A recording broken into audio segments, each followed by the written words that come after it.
आता खाली रिमार्क्स लिहायला सुरू करा. रिमार्क्स तर फर्स्ट नंबर टाका.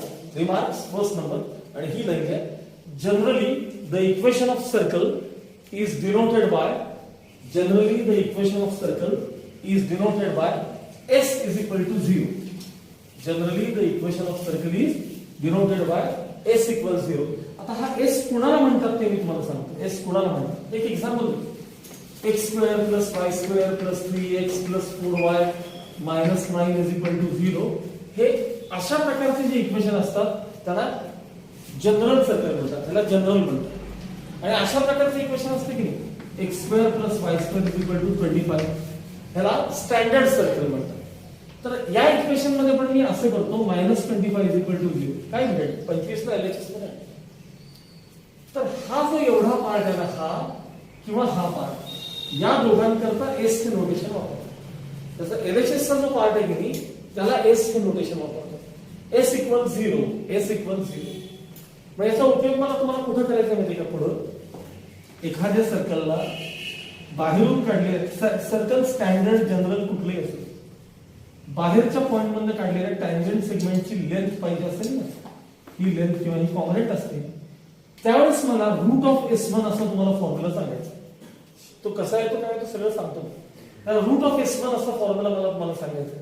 मग ते S1 म्हणजे काय तर तुमच्या सर्कलचा LHS चा जो पार्ट आहे हा हे S आहे S.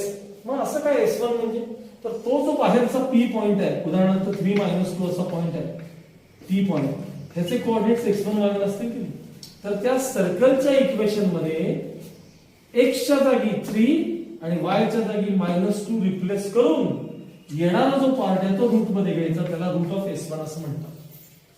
मग त्यासाठी S म्हणजे काय हे माहित पाहिजे. तुम्ही आता एवढंच लक्षात ठेवा सर्कलच्या इक्वेशन इज इक्वल टू 0 चा फॉर्म असतो इज इक्वल टू 0 त्यातला सगळा LHS चा पार्ट म्हणजे S.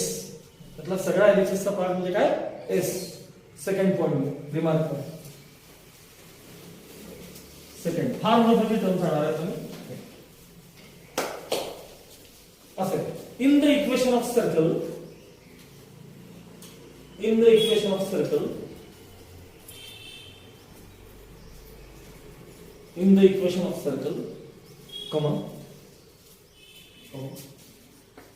the term TERM term in xy is absent. The term in xy is absent. The term in xy is absent and हे तर फार महत्वाचं आहे. Coefficient of x square is equal to coefficient of y square. Coefficient of x square is equal to coefficient of y square.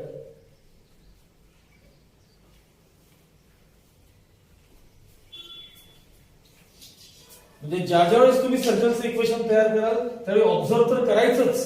आणि जर का तुम्ही समजा असं इक्वेशन जर तयार केलं हे असं पुढे काहीतरी 3x 4x मायनस असं जर एखादं इक्वेशन तयार केलं तर ते 100% चुकलं. तुमचं सर्कलचं इक्वेशन असं तरी असूच शकत नाही.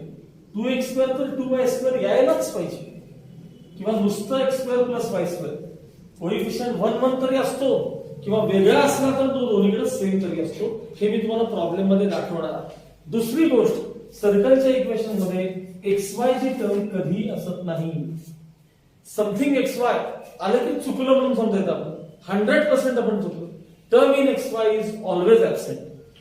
x स्क्वेअर असेल y स्क्वेअर असेल नुसता x असेल नुसता y असेल आणि कॉन्स्टंट असेल किंवा नसेल पण xy ची टर्म कधी असत नाही. ह्या सगळ्या गोष्टी ऑब्झर्वेशनशी रिलेटेड आहेत आणि प्रॉब्लेम सोडवताना मी तुम्हाला सारखं दाखवणार. बघा xy ची टर्म नाही आहे x स्क्वेअर y स्क्वेअरचा कोएफिशियंट सेम आहे. हे प्रॉब्लेम सोडवताना मी तुम्हाला दरवेळी दाखवेन. 3 नंबर टाका. नेक्स्ट 3 नंबर असं हेडिंग लिहा. 3 नंबरला 3 नंबर रिमार्क मध्ये 3 नंबर झालाय. Circles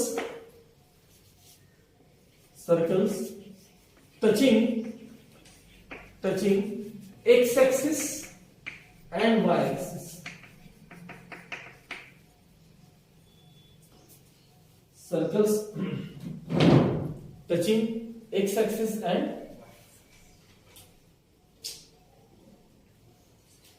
Y axis. आणि याला फिगर काढावं लागते, थोडस ते वेळ लागतो बरं का. पहिले समजून घ्या. त्यासाठी शक्यतो प्रो सर्कल आणा म्हणून तुम्हाला सांगितलं, शक्यतो. हा वर बघा सगळ्यांनी,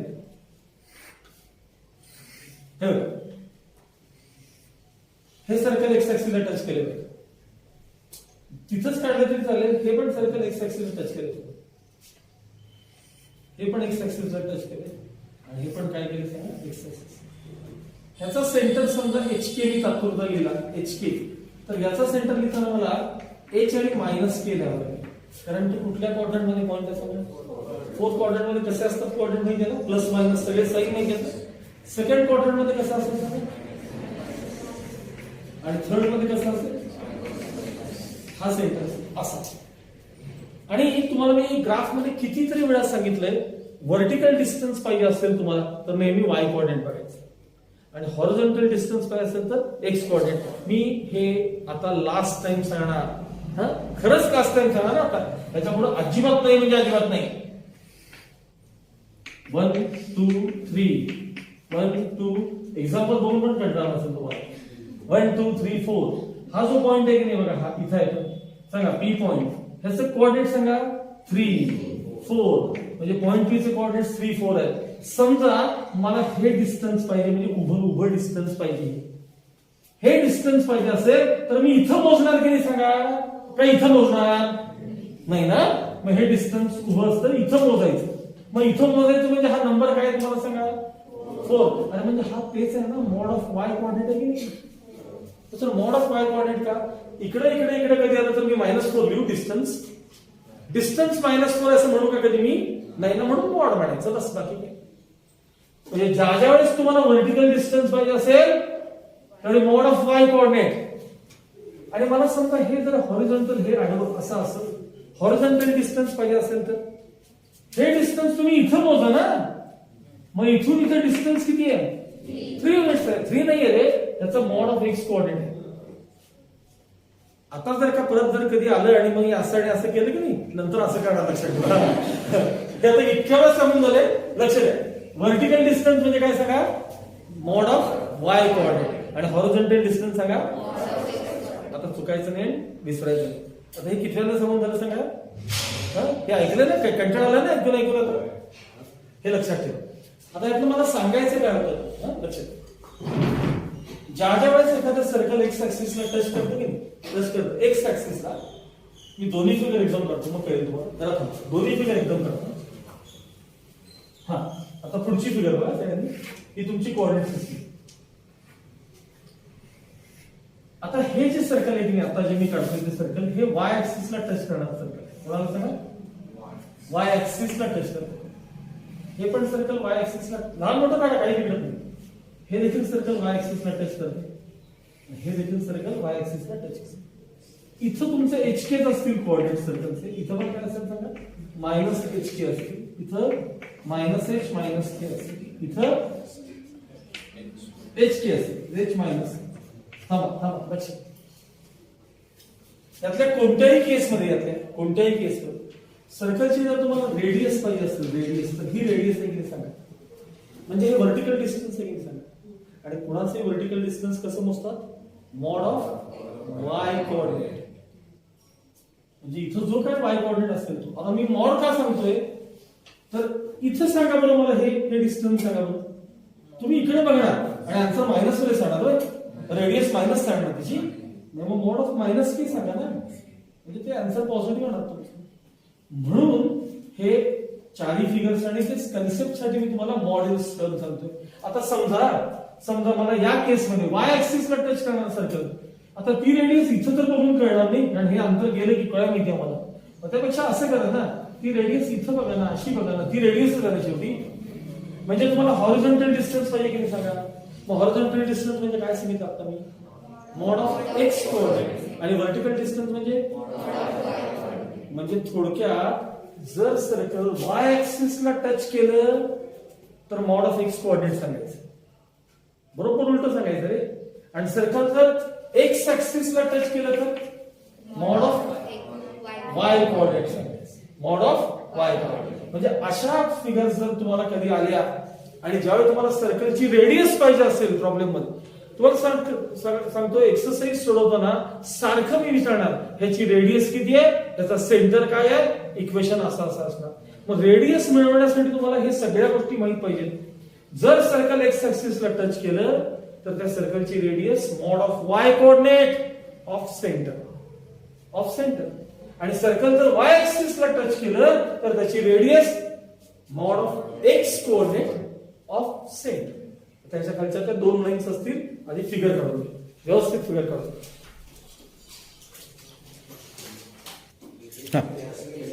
या फिगरच्या खाली आता कंटिन्यू करा. यातच when a circle touches x axis, when a circle touches x axis, comma, its radius is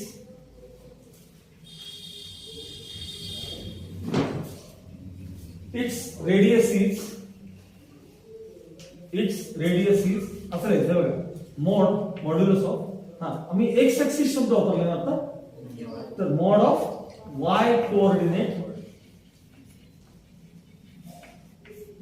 mod complete करायचं, ऑफ सेंटर लिहायचं, of centre, Y coordinate of centre, CENTR,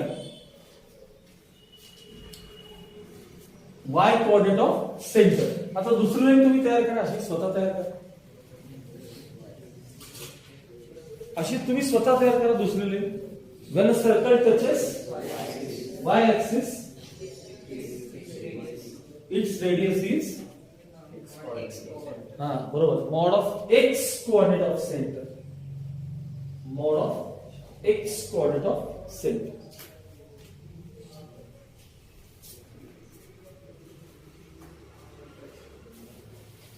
आता बरं का, लक्षात. आता हेडिंग मध्ये थोडा चेंज करायचा. 4 नंबर काय असेल तो remark 4 number, circle touching both axis शब्द वापरायचा. बोथ ऍक्सिस म्हणायचं, axis, AXIS, circle touching both axis.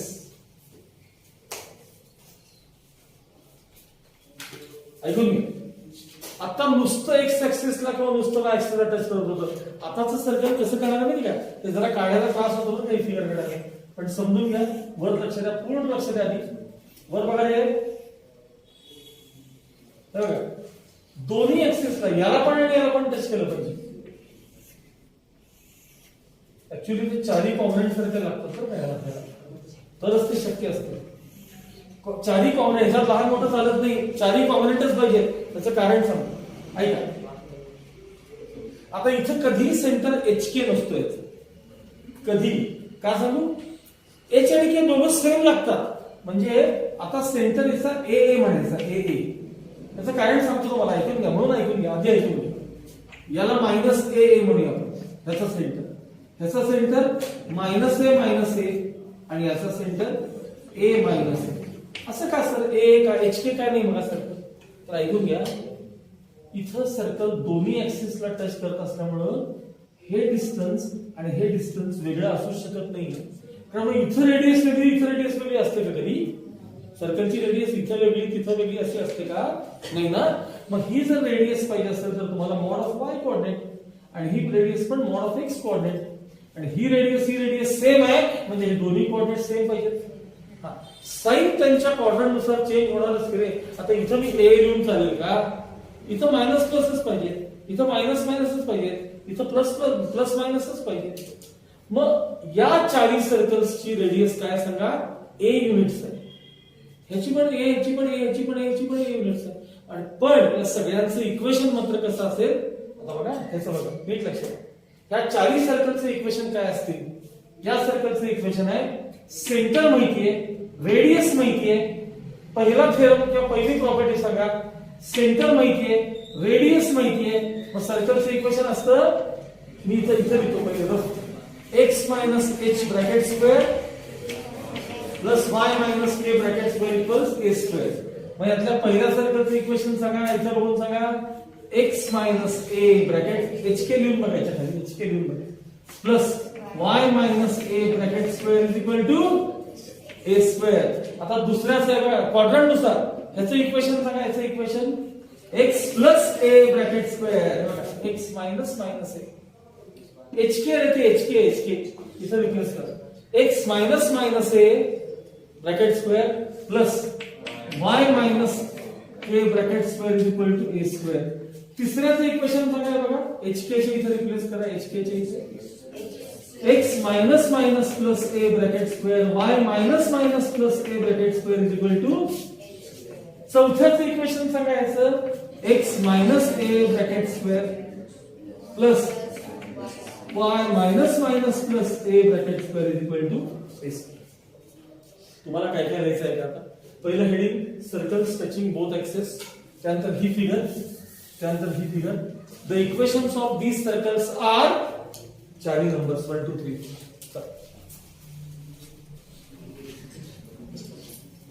हा नेक्स्ट रिमार्कचा नंबर टाका 5वा आणि त्यातल्या टँजंट सर्कल्स. आणि पहिले सगळं समजून घ्या. टँजंट सर्कल्स म्हणजे दोन सर्कल जेव्हा एकमेकांना टच करतात तेव्हा त्याला काय म्हणायचं? Tangent circles. दोन टाईप आहेत त्यामध्ये, लक्ष द्या. दोन टाईप आहेत. त्याचा थोडासा भाग 10वी झालाय पण 11वीचा नवीन पार्ट आहे तो जरा नीट बघा. वर बघा सगळ्यांना. हे जे सर्कल आहे हे सर्कल हे दुसऱ्या सर्कलला एक्सटर्नली टच करतंय. कसं करतंय? एक्सटर्नल. या सर्कलचा सेंटर C1 आहे, या सर्कलचा सेंटर C2 आहे. फक्त लक्ष इथं म्हणजे आता काही ड्रॉ करायचं नाही. या दोन सेगमेंट, या दोन पॉइंट्सना जॉईन करणारी जी सेगमेंट आहे ना तो पॉइंट ऑफ कॉन्टॅक्ट मधूनच जातो. हा थेरम झालाय तुम्हाला हवी. When two circles touch each other internally or externally, their point of contact lies on the line joining their centers. म्हणजे पॉइंट ऑफ कॉन्टॅक्ट आणि सेंटर्स हे कोलिनियर असतात.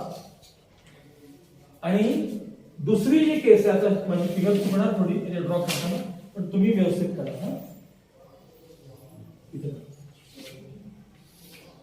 हा हे दोन सर्कल्स काय आहेत सांगा? इंटरनली टचिंग सर्कल्स आहेत. काय आहे? Internal touching circles.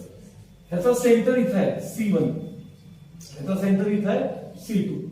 या केसमध्ये पण हा पॉइंट ऑफ कॉन्टॅक्ट जो आहे ना तो आणि लाईन जॉईनिंग देअर सेंटर्स हे कोलिनियर असतातच.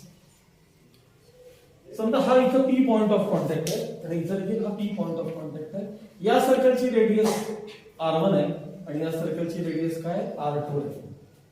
मग इथं पण या सर्कलची रेडियस R1 आहे, R1, आणि या छोट्या सर्कलची रेडियस R2 आहे, R2.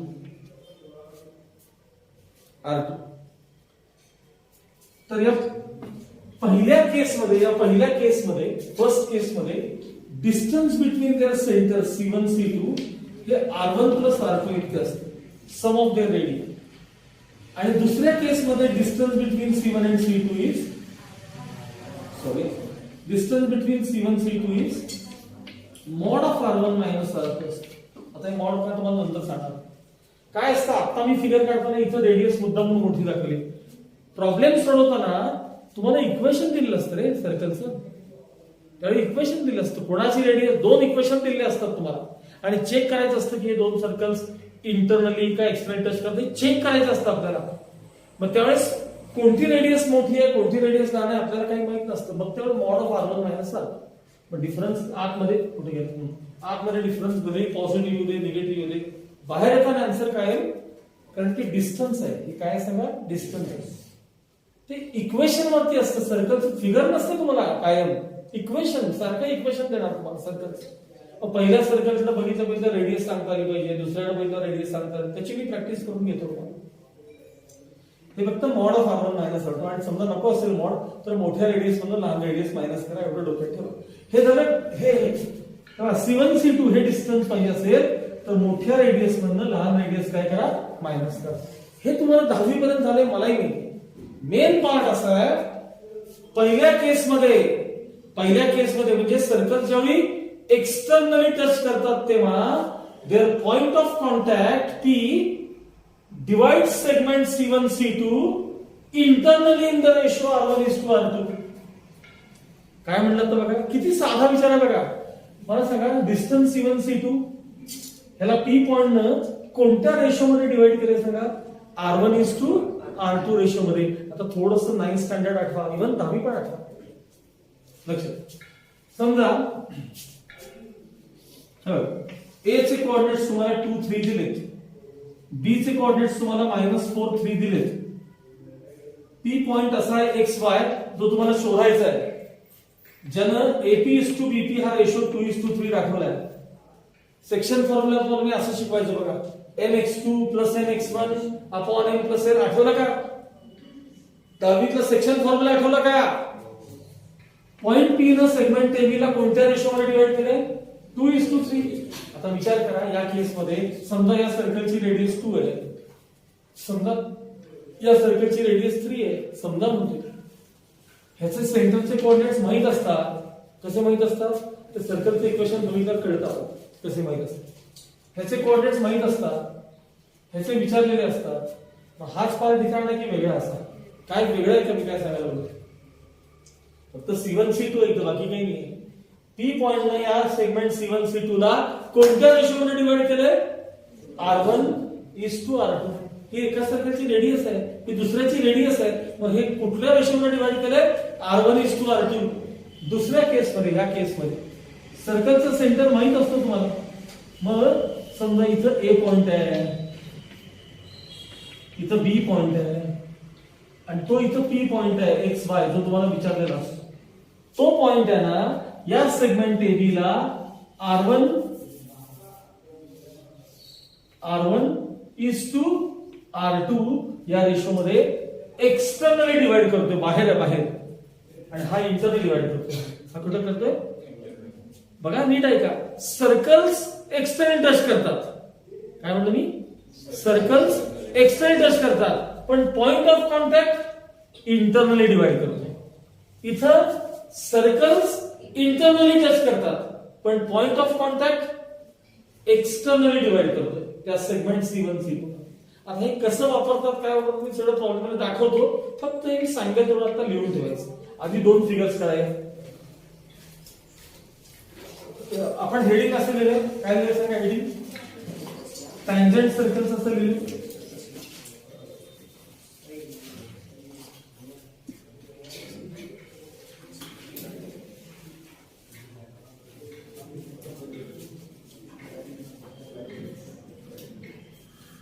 टँजंट सर्कल्स असं लिहिलं ना आपण.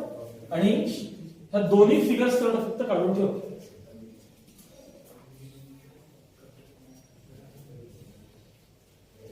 फक्त बोलू नका रे.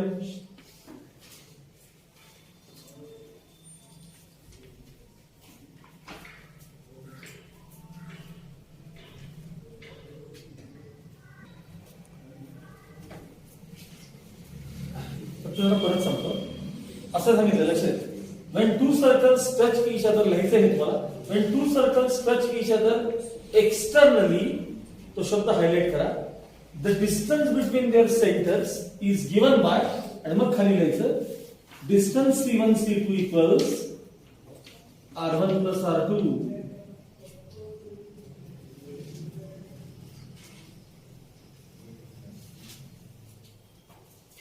आता यातच कंटिन्यू करायचं. here the point of contact, here the point of contact divides segment C1 C2, segment C1 C2, segment C1 C2 internally in the ratio m:n. आता m:n कसं R1:R2, तो रेशो तेवढाच असतो, पण R1:R2. Here point of contact divides segment C1 C2 internally in the ratio R1:R2. आणि परत एकदा हे बघा, त्या इंटरनलीला हायलाइट करा. जसं मगाशी एक्सटर्नलीला केलं होतं तसं येतात अचानक internally.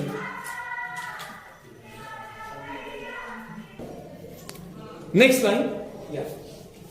when two circles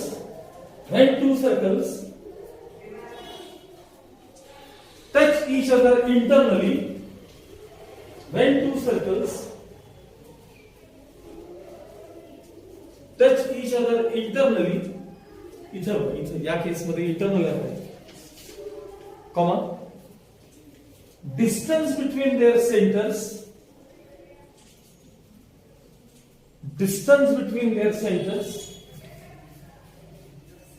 is given by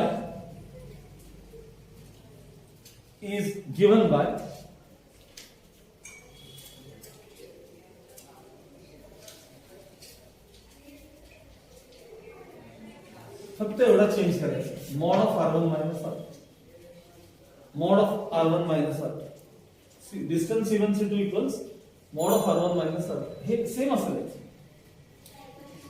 full stop खाली आहे. Here the point of contact,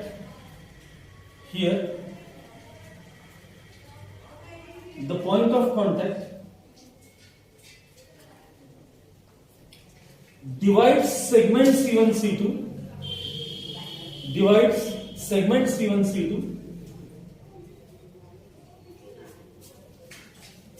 externally in the ratio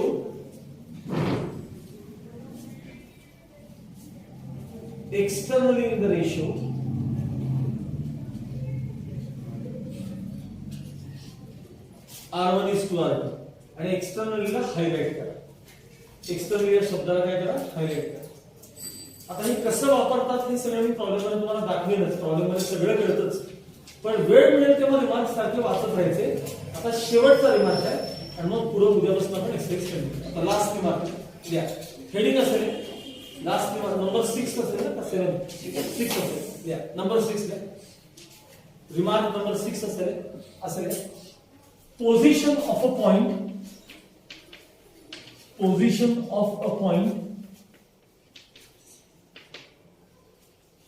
WRT म्हणजे with respect to, त्याला with respect to म्हणतात. position of a circle, a position of a point with respect to circle.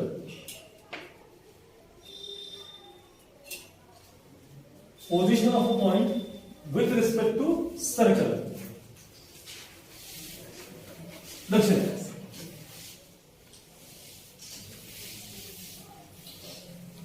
पहिले समजून घ्या 2 minute सगळ्यांनी, बरोबर? लक्ष द्या. तुम्हाला प्रॉब्लेम कसे असतात आधी ते सांगायला लागतं. एक सर्कलचं इक्वेशन देतात, x square plus y square minus something x plus 4y minus 9 is equal काहीतरी देतात सर्कलचं. स्टँडर्ड देखील, जनरल देखील वाटेल ते देतात आणि असं विचारतात खाली दिलेले पॉइंट्स p -1 2 याची position with respect to circle सांगा. दुसरा एखादा क्यू पॉइंट असतो -4 -5 याची position with respect to circle सांगा. म्हणजे थोडक्यात या सर्कलच्या इंटिरियर मध्ये तो पॉइंट आहे का सर्कलच्या एक्सटिरियर मध्ये तो पॉइंट आहे का ऑन द सर्कल आहे हे तुम्हाला सांगायचं. याला म्हणतात position of point with respect to circle.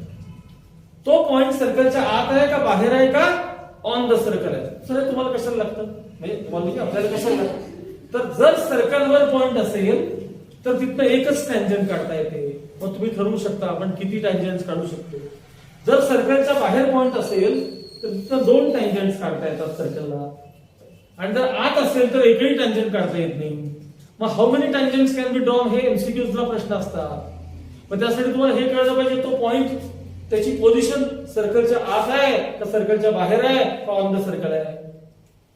तर त्याचा प्रूफ कसा आहे त्याला सांगतो. प्रूफ म्हणजे एक्सप्लेनेशन कसं. समजा सर्कलचं तुम्हाला इक्वेशन बघितल्या सेंटर कळतो आणि रेडियस कळतो, लगेच कळतं. ते तुम्हाला सवय होईल, काळजी करू नका. असं इक्वेशन बघितलं ना तर तुम्ही पटकन सांगू शकता सेंटर एवढा आहे सर आणि रेडियस एवढी.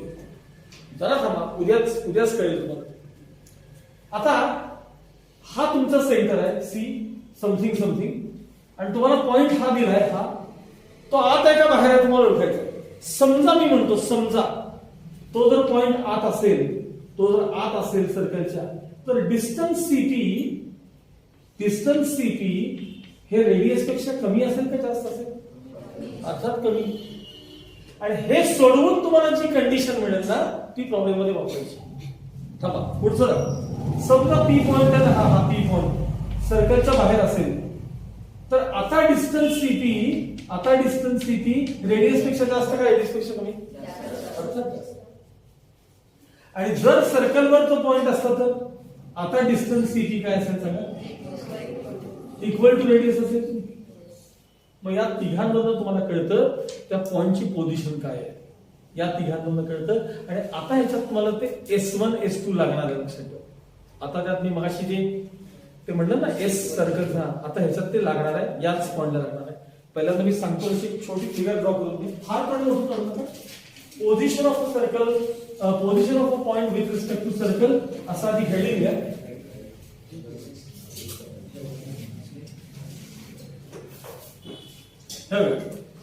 सी HK समजा सेंटर आहे. पी पॉइंटला एक पोझिशन इथं दाखवा बघा. पी x1 y1 पॉइंट आहे, x1 y1 पी आत आहे बरं का, आत.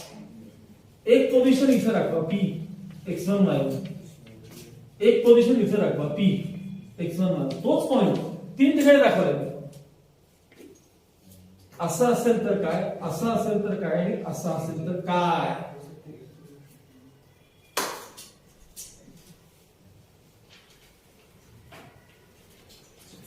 हे बघा HK पेक्षा की नाही, HK पेक्षा जरा सोपं जाईल. मायनस जी मायनस सेंटर का माहिती का?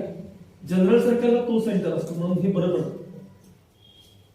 आणि स्टँडर्ड असेल तर काही नाही, 0 0 होते बस, बाकी काही.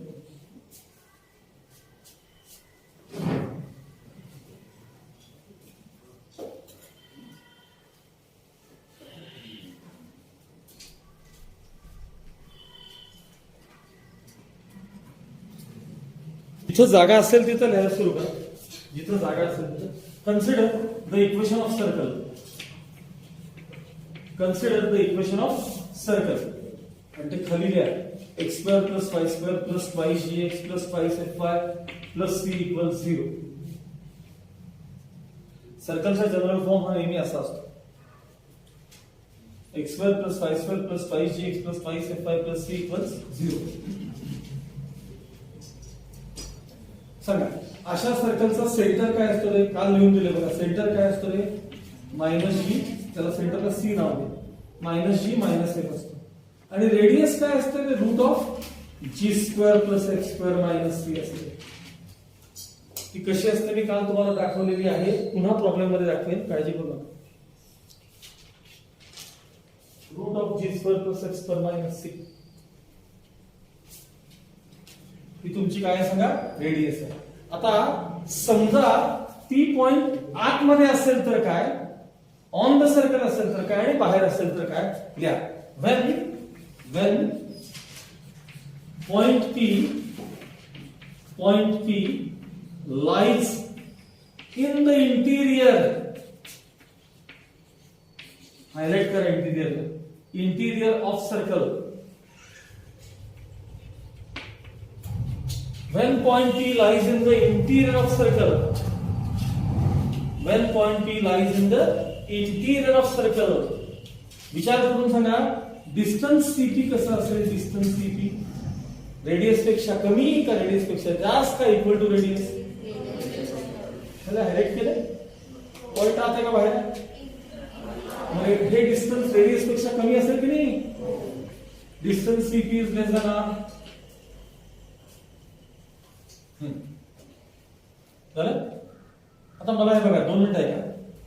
मला डिस्टन्स फॉर्म्युला इथे वापरायचं. काय वापरायचं?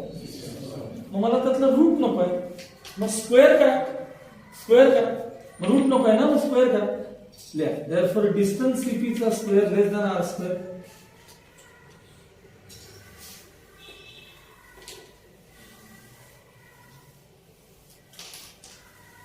झालं सगळ्यांचं?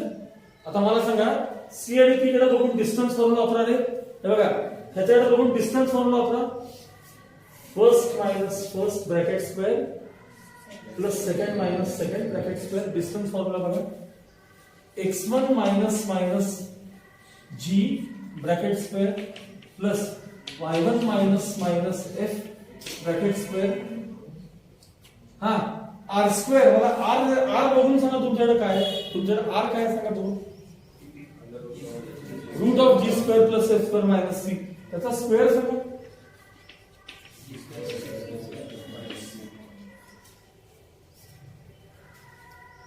हा डिस्टन्स फॉर्म्युला आहे.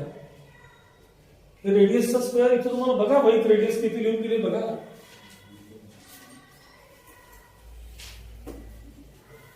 झालं.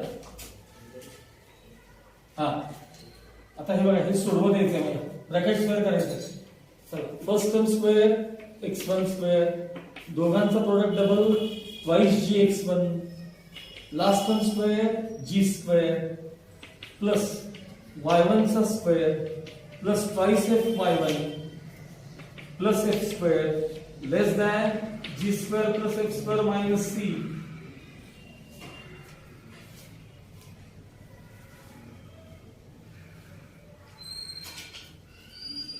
जी square F square G square F square दोन्ही साईडचे कॅन्सल. लिहिताना हे बघा, x1 स्क्वेअर आधी प्लस y1 स्क्वेअर नंतर twice gx1 twice fy1 minus c ला डावीकडे आणा लेस दॅन 0. मायनस c ला LHS वर आणा plus c is less than 0. ऐका आता मी काय सांगतो ऐका. या LHS च्या पार्टकडे इथल्या बघा, हे सर्कलचं जनरल इक्वेशन तुम्हाला दिसतंय का बघा. हे कसं x square plus y square plus twice gx plus twice fy plus c equal 0. पण ते जनरल इक्वेशन मध्ये काहीतरी वेगळं दिसायला लागलं x1 y1, आणि तो पॉइंट आहे की x1 y1 हा काय सांगा पॉइंट आहे. म्हणजे जेव्हा पॉइंट आपण सर्कलच्या इक्वेशन मध्ये रिप्लेस करतो ना, तेव्हा या पार्टला आता s म्हणायचं. हे असं असताना s म्हणायचं, असं असताना असं s म्हणायचं. पण पॉइंट रिप्लेस केला की नाही तो, की त्याला काय म्हणायचं, s1 is less than 0. That is there. s1 is less than 0. That is s1 is less than 0. म्हणजे थोडक्यात तुम्हाला कंडिशन काय समजली सांगा. पॉइंट सर्कलच्या इंटिरियर मध्ये असेल, पॉइंट सर्कलच्या इंटिरियर मध्ये असेल तर कंडिशन काय येणार, s1 लेस दॅन 0.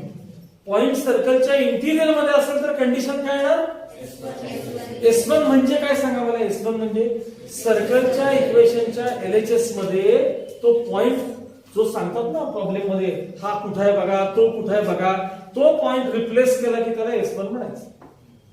आता नीट ऐकायच्या, खालच्या दोन केसेस तुम्हाला स्वतःला तयार करायचे, फक्त लक्ष द्यायचं बस माझ्या. खालच्या दोन केसेस तुम्हाला तयार करायचे. मी आता याची सुरुवात कशी केली वाचा वही आत्ताची.